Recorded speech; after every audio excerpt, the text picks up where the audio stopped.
Hello students, today we will have a very new topic from your grammar, that is homonyms. So first let's understand what is homonyms.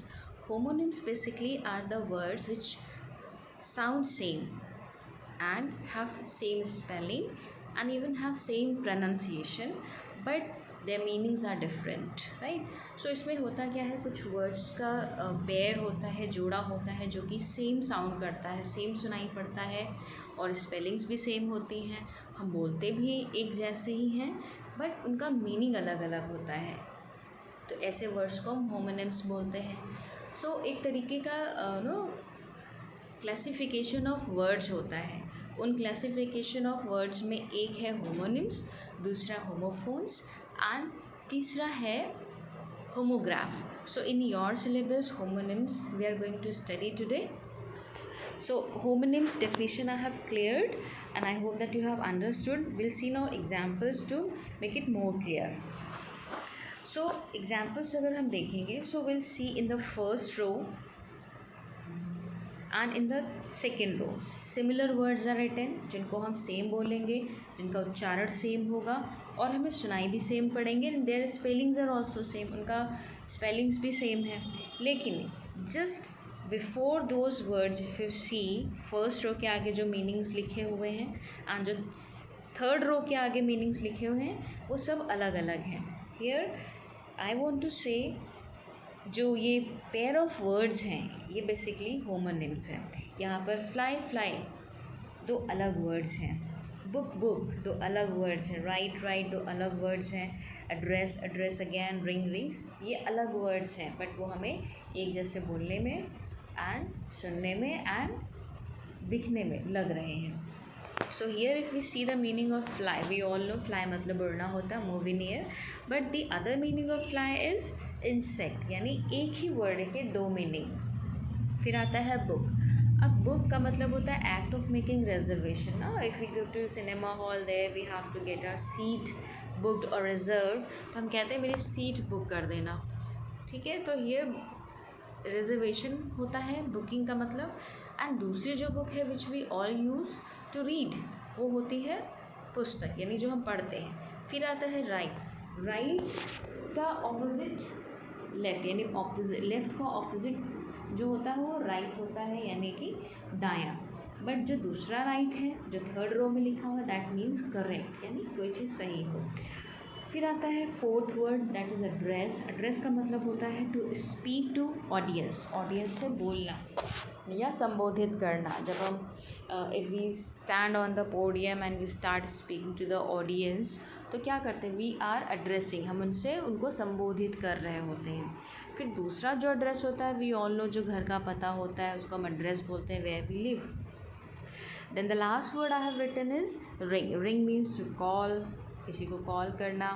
And जो दूसरा ring है that is an ornament which we wear in a finger ना. Ring ceremony आपने सुना होगा, तो ring का मतलब अंगूठी.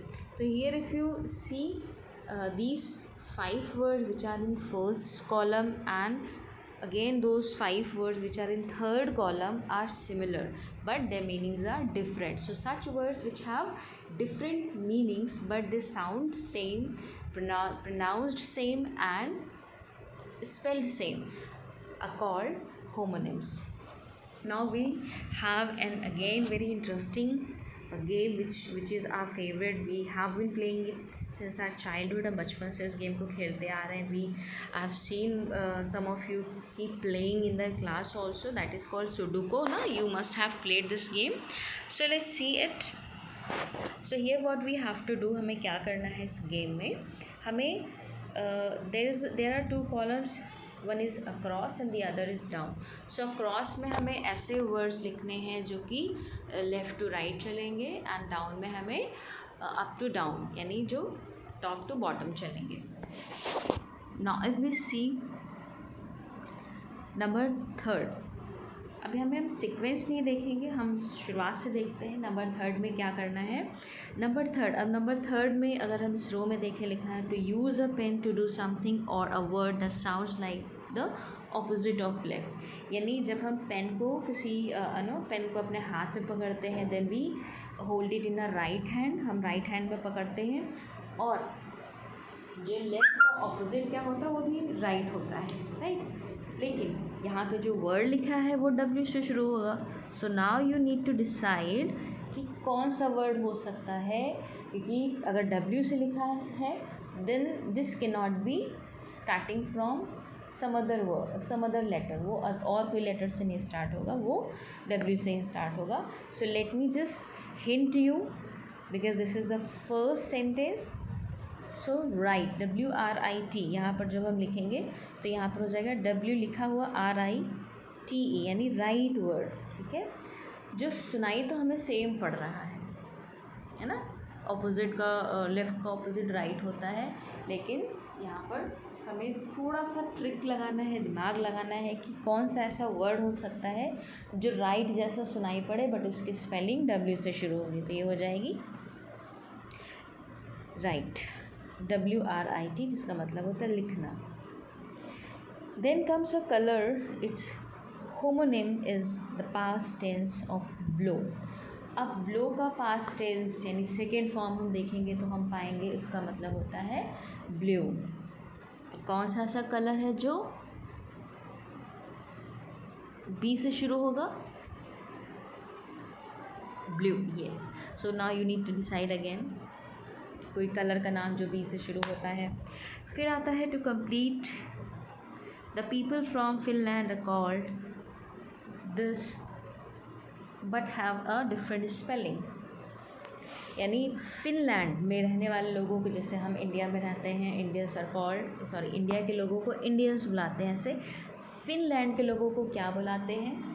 Again the spelling should start with F। So if you see number 6 के बगल में F लिखा हुआ, यानी जो वर्ड होगा वह F से स्टार्ट होगा। फिर आता है 7 नंबर में droplets falling from the sky, यानी जो आसमान से बूंदें गिरती हैं, उसका जो होमोनिम है मीन्स टू रूल, यानी कोई ऐसा वर्ड जिसका मतलब रूल करना होगा, राइट, रूल करना होगा, और जिसका जो उच्चारण है वो रेन जैसा होगा। वो क्या हो सकती है? उसकी स्पेलिंग R से शुरू होगी एंड वो 4 लेटर का होगा, ठीक है। फिर आता है पास्ड अवे। पास्ड अवे का मतलब होता है गुजर जाना, ठीक है। It's homonym means coloured. अब पास्ड अवे, और इसका जो पास्ड अवे का मतलब क्या होता है? गुजरना। और इसका जो होमोनिम है, ठीक है, होमोनिम का मतलब होगा, अब गुजरने की मतलब होती है डाई, मर जाना, ठीक है। और इसका जो होमोनिम्स निकल के आएगा उसका मतलब होता है कलर्ड, ठीक है। तो ऐसा कौन सा वर्ड हो सकता है जो D से शुरू हो, जिसका सिमिलर मीनिंग डाई के जैसा हो?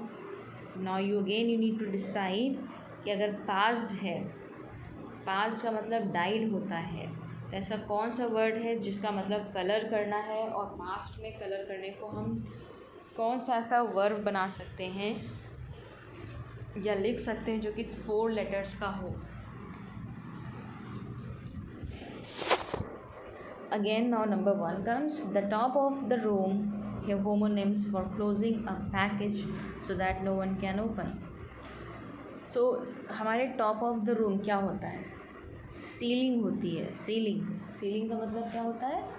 ऊपर की जो छत होती है। अब ऊपर की छत, एक तो ये क्लू हो गया। दूसरा क्लू क्या है? इसका जो होमोनिम है फॉर क्लोजिंग अ पैकेट। अब हम जब किसी पैकेट को खोलते हैं तो क्या होता है? उसमें सीलिंग लगी होती है, ठीक है।